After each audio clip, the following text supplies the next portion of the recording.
যুক্তরাজ্য সহ ইউরোপ জুড়ে গাড়িগুলো ধীরে ধীরে আরও লম্বা, চওড়া এবং ভারী হয়ে উঠছে। গ্রাহকদের কাছে এসব গাড়ি বেশ জনপ্রিয়। অনেকে এগুলোকে নিরাপদ ও স্টাইলিশ মনে করছেন। ফলে বড় গাড়ির বিক্রিও বাড়ছে ধারাবাহিকভাবে। সমালোচকরা এই প্রবণতার নাম দিয়েছেন কার স্প্রেডিং। কিন্তু বেশ কিছু শহর বড় গাড়ির উপর কড়াকড়ি আরোপ করায় এখন প্রশ্ন উঠেছে, আদৌ কি এই সিদ্ধান্ত সঠিক?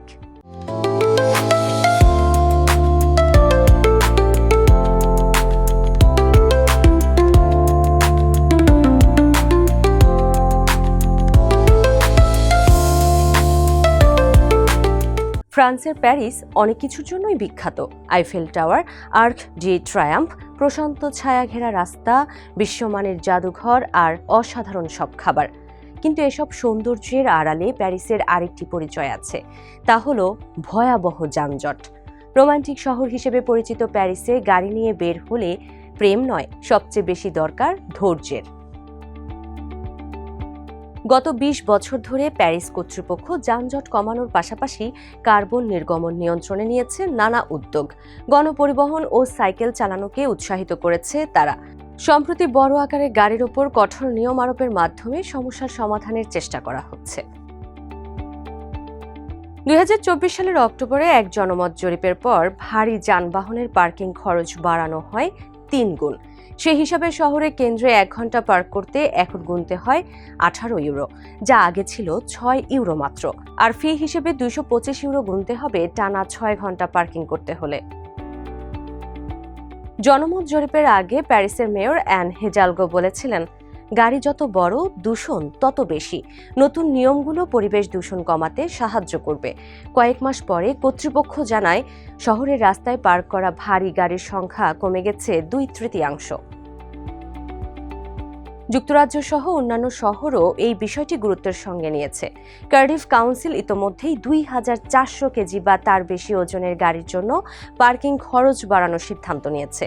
লেবার নিয়ন্ত্রিত কর্তৃপক্ষ বলেছে, ভারী যানবাহনগুলো সাধারণত বেশি দূষণ করে, রাস্তায় ক্ষতি করে, বাড়ায় সড়ক দুর্ঘটনার ঝুঁকিও। কিন্তু অনেক মালিক বলছেন তারা বড় গাড়ির উপর নির্ভরশীল। গিল্ডফোর্ডে বসবাসকারী ৩ সন্তানের জনক ম্যাট ম্যানসেল একটি প্রযুক্তি কোম্পানির পাশাপাশি ব্যবসাও পরিচালনা করেন। তিনি জানান, ক্লায়েন্ট এবং সন্তানদের পরিবহনের জন্য তার ল্যান্ড রোভার ডিফেন্ডার প্রয়োজন। ম্যাট ম্যানসেল বলেন, সন্তানদের জন্য গাড়িতে পর্যাপ্ত জায়গা দরকার। এছাড়া বড় গাড়িতে অনেক কিছু বহন করা যায়। যুক্তরাজ্য ও ইউরোপের গাড়ি সময়ের সঙ্গে সঙ্গে আকারে বড় হচ্ছে। বিমা শিল্পের নতুন গাড়ি মূল্যায়নকারী সংস্থা থ্যাচাম রিসার্চের তথ্য অনুযায়ী ২০১৮ সাল থেকে বিক্রি হওয়া নতুন গাড়ির গড় প্রস্থ ১৮২ সেন্টিমিটার থেকে বেড়ে ১৮৭.৫ সেন্টিমিটার হয়েছে। গড় ওজনও ১,৩৬৫ কেজি থেকে বেড়ে ১,৫৯২ কেজি হয়েছে। এটি কেবল সাম্প্রতিক ঘটনা নয়। ইন্টারন্যাশনাল কাউন্সিল ফর ক্লিন ট্রান্সপোর্টেশনের তথ্য অনুযায়ী ২০০১ থেকে ২০২০ সালের মধ্যে ইউরোপীয় বাজারে গাড়ির গড় প্রস্থ প্রায় ১০ সেন্টিমিটার পর্যন্ত বৃদ্ধি পেয়েছে। কিছু সমালোচক মনে করেন এটি উদ্বেগজনক, কারণ ব্রিটেনের অনেক রাস্তা ছোট ও জনাকীর্ণ। বড় গাড়ি চালানো বা রাস্তায় পার্ক করার মতো সড়ক ব্যবস্থা সেখানে নেই। রাস্তায় পার্কিং স্পেসের আদর্শ সর্বনিম্ন প্রস্থ ১.৮ মিটার। তবে পরিবেশ বান্ধব পরিবহন গোষ্ঠী T&E এর তথ্য অনুযায়ী ২০২৩ সালের প্রথমার্ধে যুক্তরাজ্যের সবচেয়ে বিক্রিত গাড়ির ব্র্যান্ডগুলোর মধ্যে অর্ধেকেরও বেশি গাড়ি এই প্রস্থের চেয়ে বড়।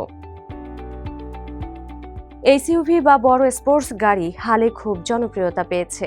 এগুলো বড় গাড়ির মতো দেখায়, কিন্তু অনেকগুলোতে আসল অফরোড চালানোর সুবিধা নেই।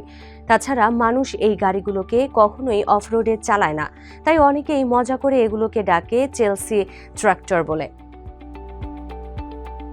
বাজারে বিভিন্ন ধরনের এসইউভি আছে, কিছু অফরোডের জন্য, কিছু কেবল স্ট্যাটাস দেখানোর জন্য, আর কিছু পরিবারের ব্যবহার করার জন্য। তবে এগুলোর মিল হলো আকার। ছোট ক্রসওভার গাড়িও সাধারণ সেলুন, হ্যাচব্যাক বা স্ট্রেটের তুলনায় লম্বা ও চওড়া হয়। অটোমোবাইল গবেষণা সংস্থা ডেটাফোর্স GmbH এর তথ্য অনুযায়ী 2011 সালে ইউরোপের 27টি দেশে গাড়ির বাজারের 13.2% ছিল এসইউভি। 2025 সাল শেষে এটি বেড়ে 59% পৌঁছাবে।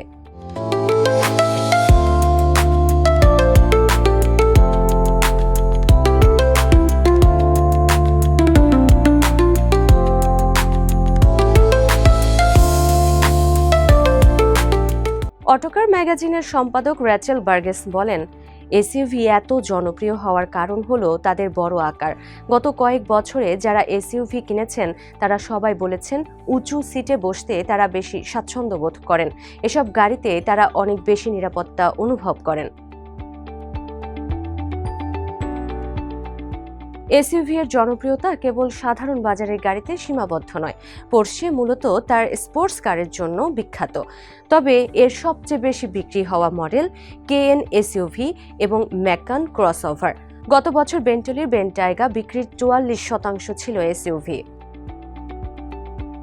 শিল্প বিশ্লেষক ওয়েবসাইট জাস্ট অটোর সম্পাদক ডেভিড লেগেট বলেন, স্পষ্টতই গ্রাহকরা এসইউভি পছন্দ করেন। এতে গাড়ি নির্মাতারাও খুশি, কারণ বড় গাড়ি বানানো আরও লাভজনক। জ্যাটো ডায়নামিক্সের সিনিয়র কনসালট্যান্ট ড্যানিয়েল মিনিস্ট্রি বলেন, অনেক এসইউভি মূলত সাধারণ গাড়ির মতোই এবং একই মূল কাঠামো ব্যবহার করে। কিছু মডেলের ক্ষেত্রে প্রধান পার্থক্য হল বডি স্টাইল, সাসপেনশন এবং বসার অবস্থান, যা এসইউভিকে অতিরিক্ত খরচ ছাড়াই বেশি দামে বিক্রি করতে সাহায্য করে। কিছু প্রচলিত গাড়িও বড় হচ্ছে। উদাহরণস্বরূপ বর্তমানে VW গলফ হ্যাচব্যাক 1970 এর দশকে আসা মূল মডেলের তুলনায় 18 সেন্টিমিটার চওড়া, 26 সেন্টিমিটার লম্বা এবং কয়েকশো কিলোগ্রাম ভারী। থ্যাচাম রিসার্চের প্রধান নিরাপত্তা প্রকৌশলী অ্যালেক্স থম্পসন বলেন, 2000 সালের আগে ছোট গাড়িগুলো দুর্ঘটনা এড়াতে খুব বেশি পারদর্শী ছিল না। 2023 সালে বেলজিয়ামের ভিয়াস ইনস্টিটিউটের গবেষণায় দেখা গেছে, গাড়ির বনেট 10 সেন্টিমিটার উঁচু হলে পথচারী মৃত্যুর ঝুঁকি বেড়ে যায় 27%। প্রকৌশলী অ্যালেক্স থমসন বলেন, লম্বা ও উঁচু গাড়ি পথচারী ও সাইকেল আরোহীদের জন্য বেশি ক্ষতিকর হতে পারে। তবে সাম্প্রতিক বছরগুলোতে গাড়ির নকশা তৈরিতে পথচারীদের নিরাপত্তাকে গুরুত্ব দেওয়া হয়েছে। উদাহরণস্বরূপ কিছু নির্মাতা তাদের গাড়ির বাইরেও এয়ারব্যাগ যুক্ত করেছেন।